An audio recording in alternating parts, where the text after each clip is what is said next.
What's up, you lot? In today's Warzone video, I'm going to be showing you how to win in Iron Trials 84 easily. If you haven't won in the new Warzone Iron Trials game mode yet, this video is for you. I'm going to be giving you a full in-depth breakdown of my first Iron Trials win, highlight all the key moments that allowed my teammate and myself to get our first Iron Trials win very easily. Before we start, if you have learned anything in this video, please give it a like. It would help me and my channel a lot. And if you're brand new, my name is Nigel. I post Warzone content on this channel. If you're interested in that, consider subscribing, turning on your notification bell so you don't miss when I upload a video. With that being said, let's jump straight into the gameplay.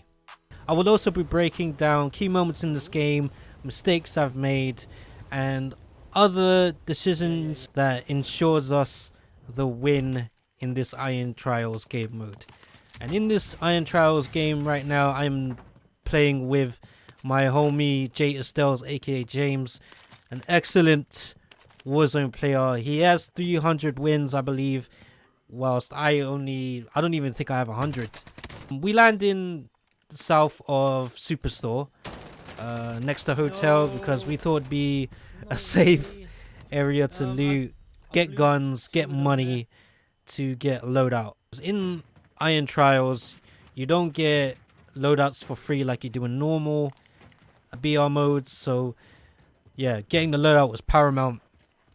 But as you can see, it doesn't work out quite well. I end up in the gulag, and yeah, off to a bad start.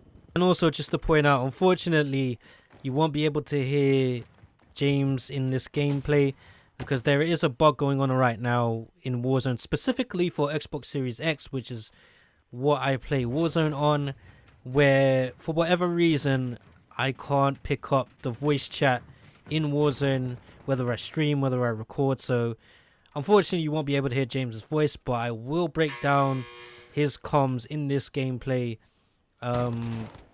as it happens. So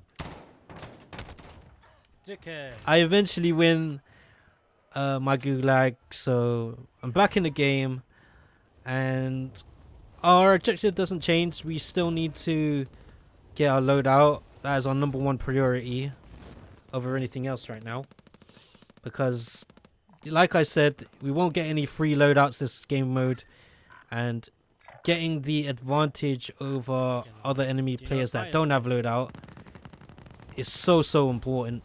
So James gets in a bit of trouble. I come and help just in time after looting in fire station. I see that guy. He comes in and pushes. I do kind of panic a little bit, but I do pull through in the end, get the kill, manage to save James's life, and we're able to push on from there. But we do get into an engagement shortly after this, and sure enough, the enemy comes, I think from graveyard direction. I nearly make a bad mistake here, exposing myself to the enemy, which I think was in graveyard somewhere. Yeah, I do believe he was. And then I hear footsteps, and I kind of go for the buy station to get plates. I do hear him and manage to take him out. Although I did forget that even if you're without plates, you still get 250 health, which is the normal amount of health that you get in normal BR modes. And I tried going for this guy. I do blew him. Right here is when James told me to let him go. Although normally what I do is I usually just full send and push people, especially when they're weak. Although I could have pushed and killed this guy, I would have been separated from James even more, which would put me in a vulnerable position, because if I continue to pursue this guy, he could potentially lead me to other enemy players that could take me out. And then, unlike before, I won't have gulag to be able to have a chance to get back into the game, which would then put James under more pressure. So I don't continue to pursue him. Because in this game mode, I feel like the safest way to approach this game now is for us to stick close together, so that we can back each other up in case we do get into an engagement. because obviously with the increased health in this game mode, it becomes a little bit harder to take out multiple enemy players. In this case, we did want to get loadout still. It was still our #1 priority. So we played it safe by going from building to building to loot up for cash. What we could have done was go for contracts, but as you can see on the mini-map, there's no contracts nearby. So we played the long game, unfortunately, which is to loot from building to building until we have enough. Right now, we barely have 7,000. Not even 7,000 yet. We're not even halfway to getting our loadout. So we just continue to loot at this point. And we reach all the way to Twin Towers location. And then shortly after this, we get into our next engagement. And James encounters somebody in this building right here, in one of the SOS buildings. He hears someone's footsteps, and you don't hear it, but he says underneath me. So I initially go for the bottom, but then James says immediately after that he hears someone above. Below you, yeah. Which is very crucial that he did, because if he didn't, I wouldn't have been able to do this. Yep, above me. Blew them.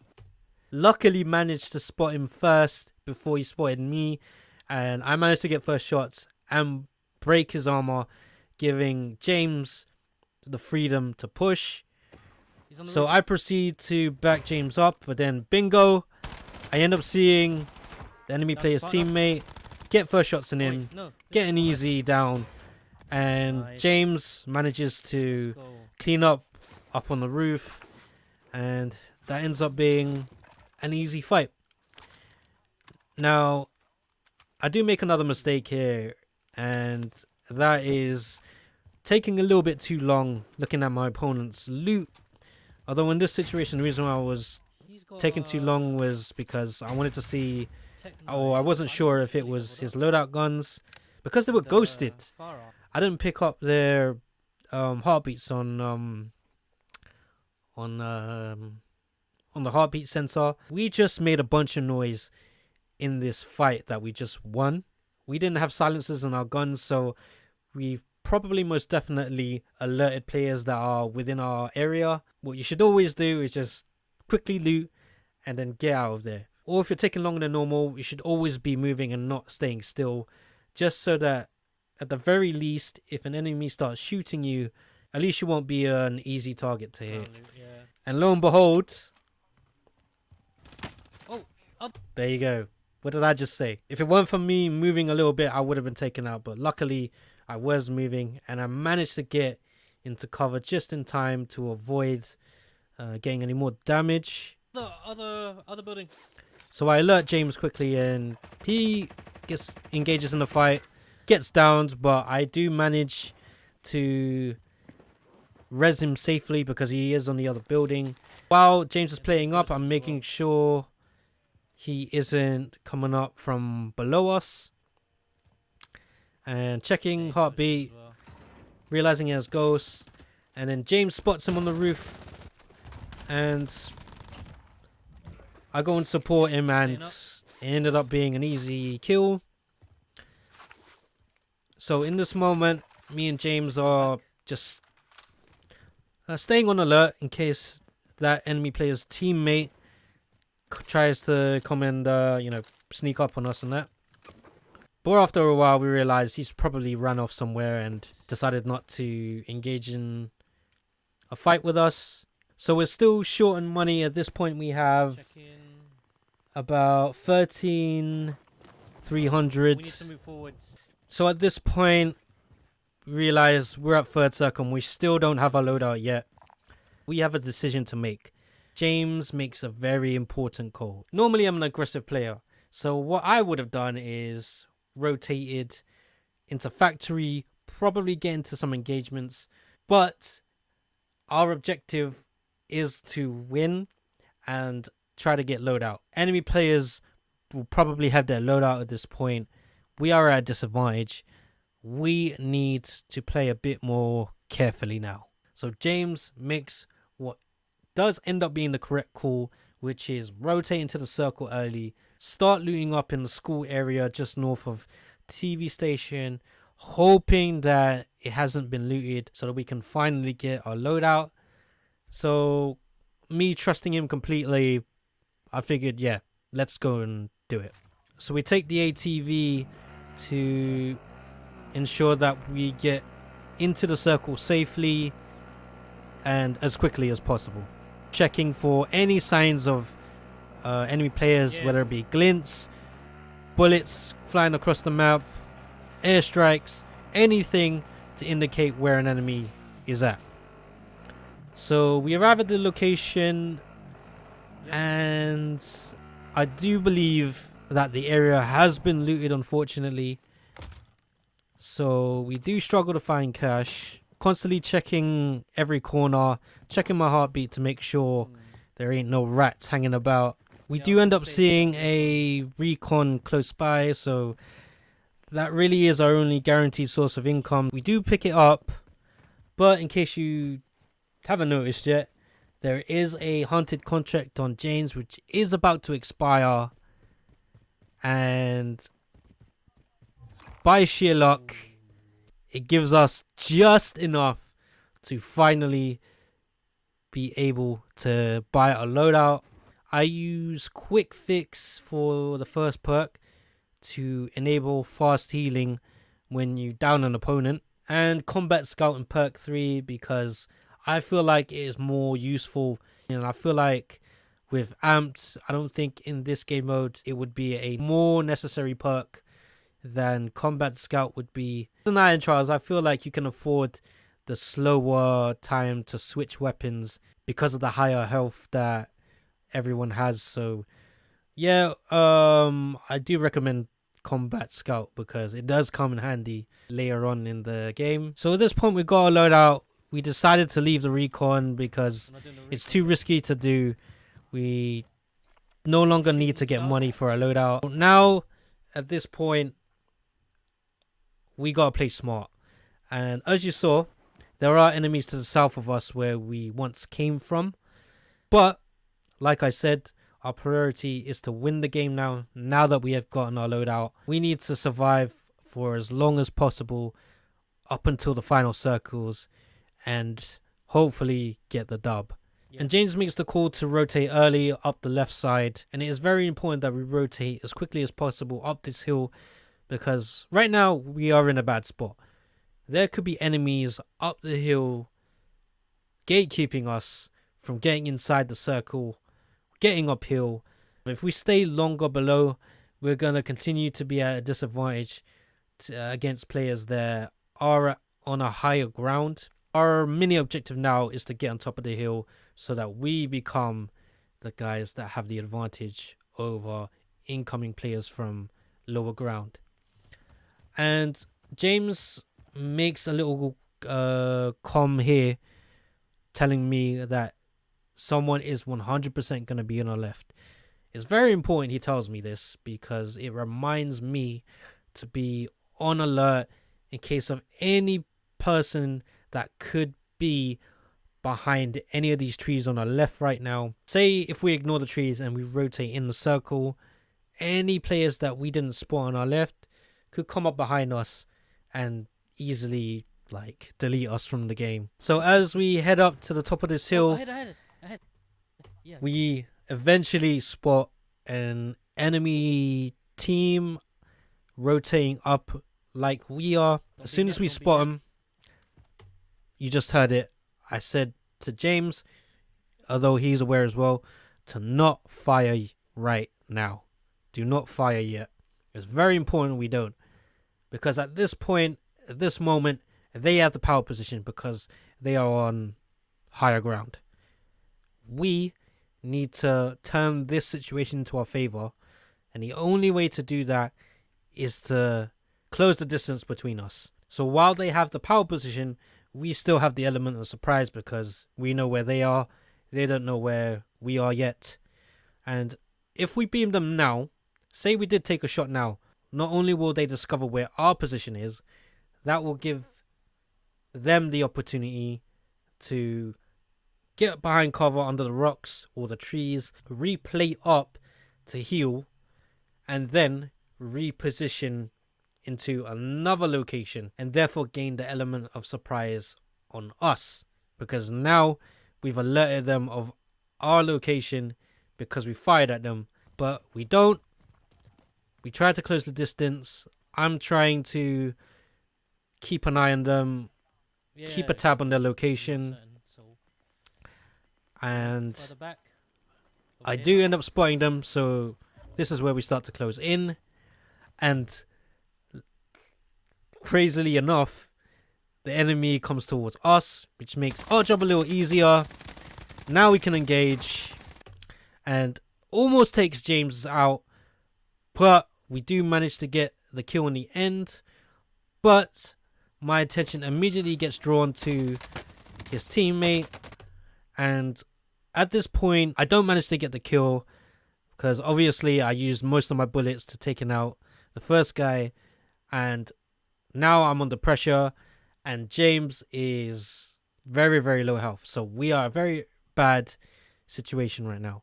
But luckily James had a mask, so he is able to he's able to heal safely.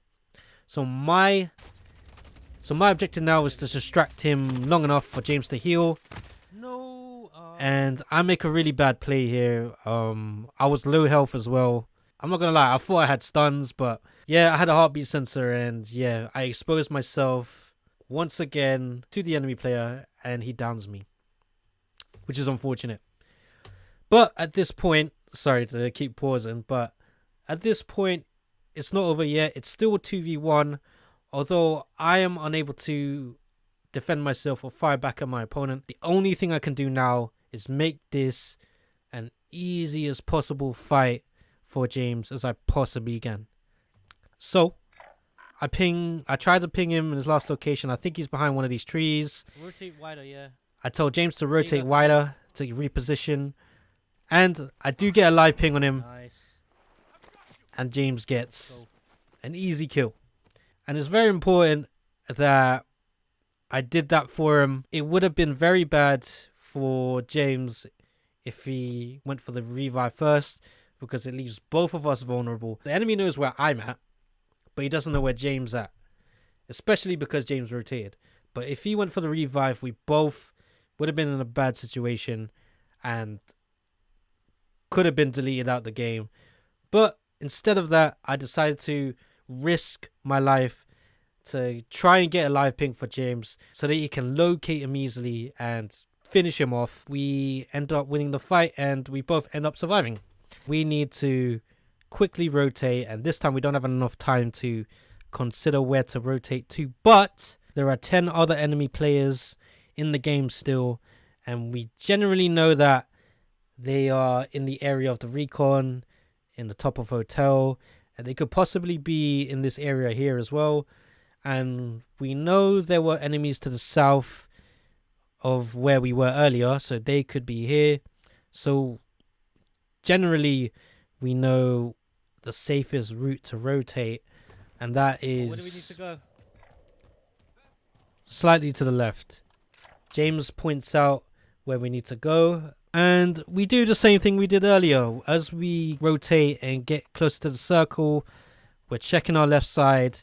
I do advise James to check right side like I did just now. It's kind of like Iceman Isaac's Warzone Academy videos where he discusses or teaches the pinwheel rotation. We're essentially doing what he teaches in those videos. Yeah, anyways, we do the same thing. We check our left, we check ahead of us, we check our right side to make sure that anyone on our right isn't doing exactly what we're doing, and that is clearing out the area as we rotate in. But yeah, I pick up my heartbeat. I don't pick up anyone. And yeah, we slowly make it towards the garage, the back of the garage area where James marked. And yeah, we safely made it into the circle. So yeah, we are in a bad spot right now, and the final circle is really Really not ideal. What I would have done in this situation was play it safe by going along the gas, going from building to building, clearing out those buildings. But in doing that, we always run the risk of getting into a fight, making it harder for us to win because obviously, like, there's a chance we'll die. That would have been what I would have done. But James makes an even better rotational call here. He says to once again go wide left. And this becomes the most clutch rotation play of the game. And you're going to see why. So we do see a cluster on hotel, which confirms our assumption that there are enemy players there. There were always going to be players there. So James makes the right call to avoid encountering them, getting into a fight. So we rotate wide left. And I do make a little bit of a mistake here. James went to the left of the wall while I went to the right. Don't do this because I'm exposed to the hill that is inside the circle. I am also exposed to this house over here. Luckily, I do check the window to see if anyone's peeking at me. There wasn't, but there could have been. And let's not forget this right side here where the other buildings are. There could have been someone there, and I'm fully exposed, as you can see. So yeah, I make really dumb plays here and there. I mean, I've made a few already, as you saw in this gameplay. I don't know why I went on this side of the wall, to be honest. But thankfully, I do make it through. In the house? James spots someone ahead of him.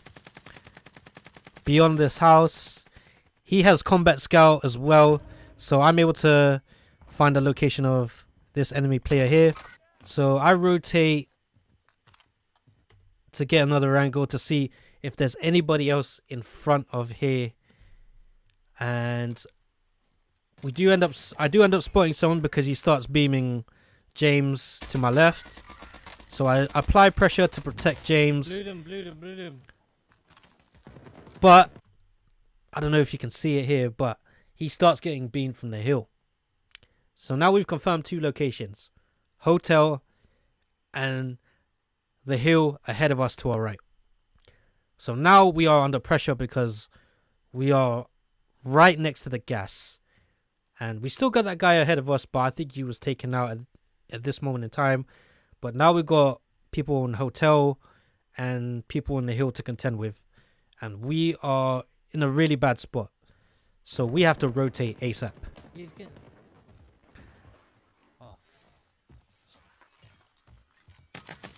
At the very last second, James spots a guy in the house. We should have suspected someone was in the house. But James manages to take him out. So here we are. And our objective now is to get to the bottom of the hill.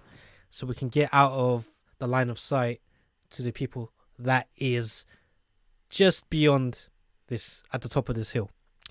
And I make one more crucial mistake here. That could have been crucial, actually. What I've done correctly is check our left to make sure no one is on our hard left. But what I don't end up doing is checking our right side. Because as you can see on the mini-map, there is a red dot just by the buy station. And what I should have done here, even if I'm rotating under pressure from the gas, I should always check right. Because although that red dot is probably preoccupied with someone else, there could be another enemy player to the south below the buy station. And because I didn't peek, I was at their mercy if someone was there. So always keep in mind to check all directions as you're rotating in, especially if you're out in the open. But, well, in this case, we do make it safely. We know that there are two enemy players up here because earlier we did see two bullet trajectories go flying across us to kill that enemy player that was on the hill earlier. So we know, we know two players are here. And this time is our time to push. So I'm looking for them as fast as possible. And I finally spot one. A bit a bit scary, but I do get the down. And now all that's left to contend with is the other player, which I believe is somewhere on my left. So as James pushes forward, I play up because I have no plates, and this is the most clutch / luckiest moment, one of my most luckiest moments in my whole time playing Warzone.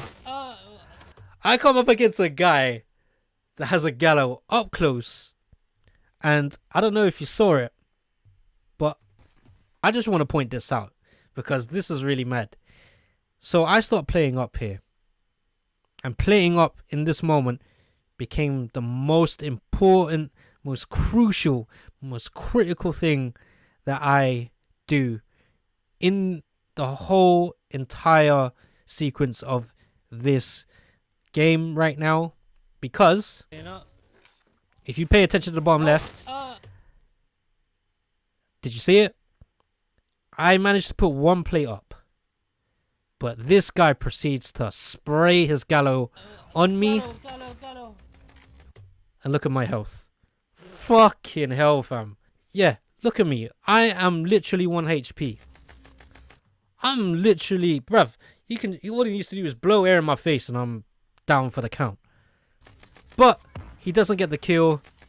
I go into a little bit of a panic mode. I throw my throwing knife to give any sort of pressure, but for whatever reason, to my stroke of luck, for whatever reason, he backs off. I believe it was because James was going for the thirst of the first guy that I just downed earlier, and that pressured him into trying to save his teammate.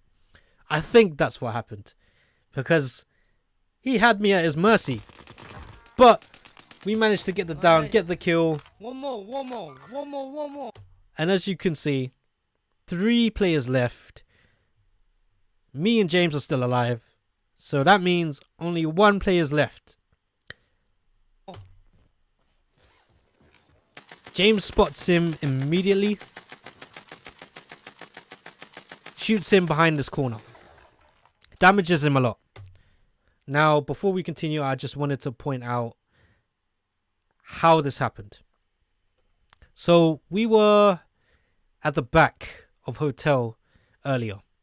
Like I said, what I would have suggested was to go through these buildings slowly and, try and hopefully get kills and survive until we reach this point. But if we did, we would have been in no man's land. We would have been in this guy's position if we went that route.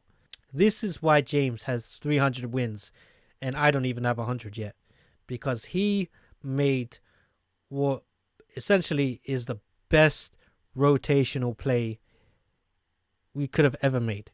If we taken my suggestion, we would have been here, and the team that we killed on the hill would have had easy shots on us. We would have lost this game because of making the correct rotational play. We are in prime position to win this game. And one more thing I want to point out is James makes one last play that pretty much secures the win for us. He creates distance between us and makes a head glitch behind the rocks. This essentially makes this 10 times harder for this guy to take us both out at the same time. Because you just never know. This guy could be a pro player, he could be cracked out of his mind, or he could be hacking. If James stayed where he was originally, which was right next to me, he could have easily taken us both out. But because James moved on top of the hill, he's essentially increased our chances immensely to win this game. And look where I'm at. I make another mistake. I'm essentially in no man's land myself because I have no cover to protect me. But the reason why I am in this position is because, bruv, at this point, our win is assured.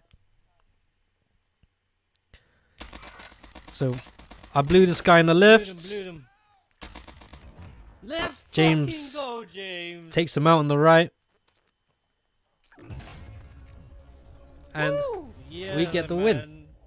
Yeah, man. We get first place. We also get a little bit of accusations from the endgame comms, but we end up with a win and 8 kills each, so not bad considering we weren't going for kills in this game. And that is how my teammate and I got the Iron Trials dub. And to summarize, all it really takes is good communication with your teammates, tactical awareness, and making the right rotations. You're always going to make mistakes, but as long as you stay alive and keep those 3 things in mind, you're gonna be getting easy wins, not just in Iron Trials, but in regular BR mode or Rebirth, if you apply everything I've just said. Anyways, guys, that's the end of the video. Thank you so much for watching. If you reached this far, please like this video if you have learned anything, and if you've got anything to add, leave a comment down below. If you want to see more breakdown videos like these, consider subscribing and turning on your notification bell so that you don't miss when I upload another breakdown video. And also, if you want to see more Warzone content, feel free to follow my teammate Jay Estelles, aka James, on Instagram. Link will be in the description below. I learned a lot from this game, and I wouldn't have gotten my first Iron Trials win if it wasn't for James. So yeah, man, go ahead and check him out. And James, if you're watching this, save for the easy Iron Trials done, my bro. Anyways, that's it. My name is Nige. I'm out for now, but I'll see you very soon in another video. But until then, have a great day and peace out.